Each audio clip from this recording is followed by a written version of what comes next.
அந்த துக்கம் உன்னோடு வரப்போவது கிடையாது. காரணம், கர்த்தரோ உனக்கு நித்திய வெளிச்சமாய் இருக்கிறார். எத்தனை பேர் ஆமென் சொல்லுங்க? யார் உனக்கு வெளிச்சமா இருப்பது? நீ ஆராதிக்கிற தேவன் நித்திய வெளிச்சமாய் இருக்கிறார். பக்கத்துல கையை பிடிச்சு சொல்லுங்க. கொண்டு கண்ணீரோடு இந்த ஆண்டவருடைய பாதத்துல வந்தியோ, நான் சொல்றேன், அந்த துக்கத்தோடு உன் ஆண்டவர் திருப்பி அனுப்ப மாட்டாரு.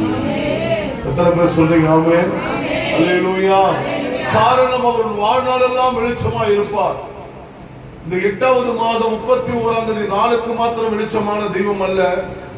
40 நாள் நீ அணிந்து கொண்டிருக்கிற காவி துணிக்கு வெளிச்சமானவர் அல்ல.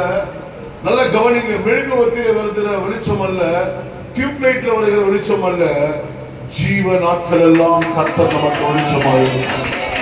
உன் வெளிச்சத்தில் ஒரு வெளிச்சத்தை உண்டாக்குறவர் தான் நீயும் நானும் ஆராதிக்கிற தேவன். கர்த்தரோ உனக்கு, சொல்லுங்க, கர்த்தரோ உனக்கு நித்திய வெளிச்சமாக இருப்பார். துக்க நாட்கள் முடிந்து போகும். அந்த வெளிச்சத்துல என்னெல்லாம்